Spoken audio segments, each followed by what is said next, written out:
This video made me realize that I don't think I've had any firearm content at all on the Paladin channel. And I could probably do it. I think it's going to be in the Sunday fun category. I see firearms differently than I did probably 10 years ago. But I also had probably different ability, different reaction time.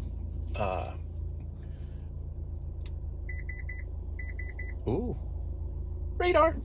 I definitely will say I was not as avid of a hunter as I am now, which has changed my perspective on what I find necessary in a firearm.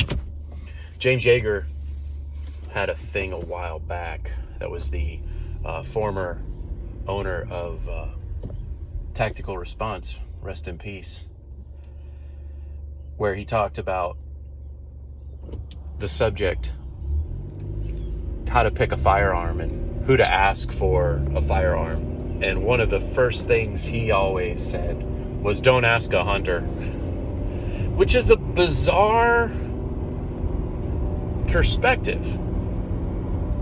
Because out of everybody that you're going to ask about firearms about, a hunter's going to be the person that's literally killing things. So you wouldn't actually ask a killer for their opinion or their assistance in what sort of a firearm you should get. I mean, hunters have seen things die. They've seen things survive. They know what potentially can stop a thing. They know what won't stop a biological thing. They understand hydraulic failure. They understand suffocation. Yet, a hunter is, in the opinion of the late James Yeager, not a valuable resource for firearms. What I believe he thought was a valuable resource for firearms was an instructor who would train people how to shoot static cardboard at distances of 10 yards or less. I will say even more valuable would be a USPCA person, such as my friend Pop's Quest, action shooters. And the action shooter community has pushed the combat arms to a level that I wouldn't have imagined.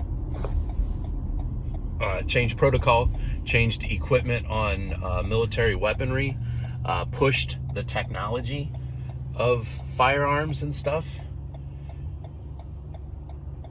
You can't discount what they do, and you can't discount the martial art of it either. I challenge you. The John Wick movies, they are wonderful to watch. Bringing me to the inspiration for me making this video in the first place, Rachel Space. Rachel, she put a video up about shotgun faggotry and how hanging anything additional off of your shotgun is mere faggotry. Like even a red dot is bound to hang up. And some side saddle ammunitions, such as the last ditch round that they put near the loading gate of these semi-automatic, we use a 2-gun. Because 2-gun and 3-gun use the shotguns. I get it, but it is a beautiful thing for me to watch when I watch a shooting competitor running a semi-automatic shotgun. The poetry of their movements is a thing of beauty. Their engagement in moving targets from a non-static single position is a thing of beauty as well for me. I hold watching them as almost a kata of watching samurai operating a bow. Just a beautiful thing. Beautiful, beautiful thing. And there are, in effect, aspects of that which carry over practically into the true blue combat devices. I don't really know what the better word for that would be. And, you know, should you hang a red dot on your 12 gauge? Hey, if you like it, get into it. If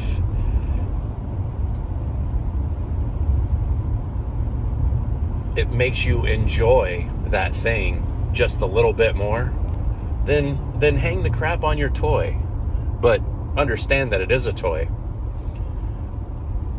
My 12 gauge, I've got one. It's not quite, I guess I could try it, but it's a 18.5-inch barrel and very handy sized, fixed straight stock, has leaf sights on it, which very much assists in if I were using slug.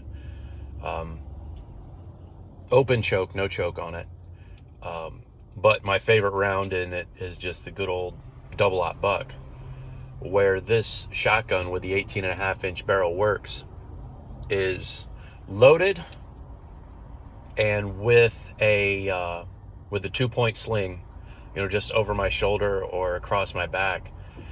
The weight distribution and the power it can bring to bear if I'm tromping through the woods is greater than what I'd be with my 1911 or my 9mm or my 40 cal, which it's put me to even more specialized, where my 40 cal is like a Glock 27, and if I'm not carrying that, then I may carry my 12 gauge, essentially like what the military used to do with the 30 cal. If I'm carrying that 12 gauge, because it's fun size, let's say, I don't feel the need to carry a sidearm because it weighs so little. I have a 30-30 that's a similar way. It's a Winchester 1894 that I don't have a scope on. As a result, it weighs so much less than my weapons that have glass on them. But all in fun.